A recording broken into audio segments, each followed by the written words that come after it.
नमस्कार दोस्तों, मैं आपका दोस्त, आपका हमसफ़र, आपका हमराही गुलाब सोनी आ चुका हूँ एक बेहतरीन कहानी लेकर, जिसे आप सुन रहे हैं यूट्यूब चैनल आकाशवाणी एफएम पर। मैंने आपको पिछली कहानी में बताया था कि कहानियाँ सुनते रहिए, क्योंकि कहानियाँ जीवन में कुछ बदलाव ज़रूर लेकर आती हैं। कहानियाँ हमें दिशा दिखाती हैं और सही दिशा दशा बदल देती है। इसलिए बचपन में अक्सर दादा दादी नाना नानी हमें कहानियाँ सुनाया करते थे। कहानियाँ हमारे जहन में बैठ जाती हैं। कहानियों की अच्छी बातों को हम अपने जीवन में लागू करते हैं और कई बार मुसीबतों में फंसने से बच जाते हैं। तो चलिए आपके लिए एक बेहतरीन कहानी जो आपके अंदर थोड़ा सा बदलाव ज़रूर करेगी, आपकी सोच में। एक बार की बात है कि देवर्षि नारद अपने एक शिष्य के साथ कहीं जा रहे थे। गर्मियों के भीषण दिन थे, तो देवर्षि पानी पीने के लिए एक प्याऊ पर गए और पानी पीने के बाद वहीं बरगद के पेड़ की छाया में अपने शिष्य के साथ विश्राम करने लगे। तभी देवर्षि नारद ने वहां देखा कि एक कसाई 20 से 25 बकरों को अपने साथ लेकर वहां से गुजर रहा था। उनमें से एक बकरा वहीं पास में एक किराने की दुकान थी, उस पर चढ़ गया और वहां बोरे में रखे हुए मोट को खाने लगा। बकरे को मोट खाता हुआ देख दुकानदार को गुस्सा आया और उसने गुस्से में वहां पड़े हुए डंडे को उठाकर बकरे की पिटाई कर दी। बकरा बैं बैं करते हुए वहां से चला गया। दुकानदार को बहुत गुस्सा आया कि यह कसाई अपने बकरे का ध्यान नहीं रख सकता था, मेरा नुकसान हो गया। तो दुकानदार ने कसाई से कहा कि तुम्हारे बकरे ने मेरा नुकसान कर दिया, अब कौन भरपाई करेगा इसे। कसाई ने कहा कि सेठ जी, ये तो जानवर है, मैं इसमें क्या कर सकता हूँ।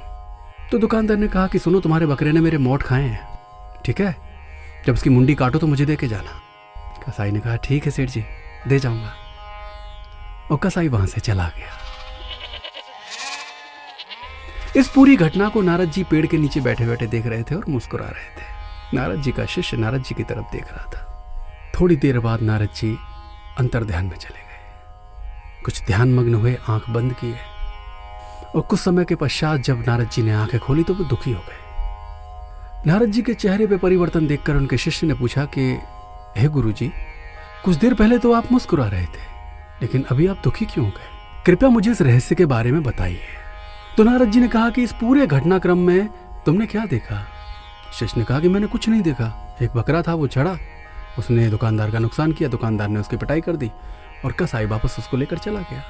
नारद जी ने बोला, नहीं, तुमने गौर नहीं किया कि कसाई 20 से 25 बकरे लेकर जा रहा था, लेकिन उन 20 से 25 बकरों में से केवल एक बकरा उस दुकान पर चढ़ा, जिसे उस दुकानदार ने पीट कर भगा दिया, क्योंकि वो उसके मोट खा रहा था। अब इस पूरे घटनाक्रम को जब मैंने ध्यान से देखा तो मैंने पाया कि ये जो सेठ का नाम लिखा हुआ है ना दुकान पे, ये बकरा पूर्व जन्म में वो सेठ था, और जब वो इस तरफ से गुजरा तो उसे अपने पूर्व जन्म की कुछ याद आई और इस दुकान से उसका कुछ संबंध उसे महसूस हुआ। इसलिए वो इन सबको छोड़कर उस दुकान की तरफ चला गया। लेकिन अभी तो वो जानवर था, तो स्वभाव स्वरूप उसने पास में बोरे में रखे हुए मोठ में अपना मुंह दे दिया ताकि उसे कुछ खाने को मिल जाए। लेकिन ये बात दुकानदार को नागवार गुजरी और उसने डंडों से बकरे की पिटाई कर दी और कसाई को धमका कर कहा कि इसकी मुंडी मुझे देकर जाना। और ये दुकानदार है, ये उस पूर्व जन्म के सेठ का बेटा है। अब कल्पना करो कि इस बेटे के लिए उस दुकानदार ने कितनी मेहनत की होगी। अब किन्हीं भी कारणों से, किन्हीं भी कर्मों की वजह से ये दुकानदार अपने इस जन्म में बकरा बना और अपनी दुकान की तरफ गया, लेकिन जिस बच्चे के लिए उसने पूरी मेहनत की, पूरा कारोबार जमाया, आज वो उसकी मुंडी मांग रहा है। तो ये सब कर्मों का खेल है। ऐसी बात को सोचकर मैं हंसने भी लग गया और दुखी भी हो गया। शिष्य ने कहा कि गुरुजी से क्या शिक्षा मिलती है? तो नारद जी ने इस पर कहा कि मनुष्य को अपने अच्छे बुरे कर्मों का फल स्वयं ही भोगना पड़ता है। ये सांसारिक जितने भी रिश्ते नाते हैं मृत्यु के पश्चात समाप्त हो जाते हैं, किसी को कोई फर्क नहीं पड़ता। इसलिए आप जब तक जिंदा हैं, जब तक जीवित हैं, तब तक आप अच्छे कर्म कीजिए। आप अपने हर कर्म को करने से पहले सोचिए, विचारिए कि क्या इसको करने से किसी को कोई नुकसान तो नहीं है, क्या इसमें स्वयं मेरा ही भला है, दूसरों का नुकसान तो नहीं है।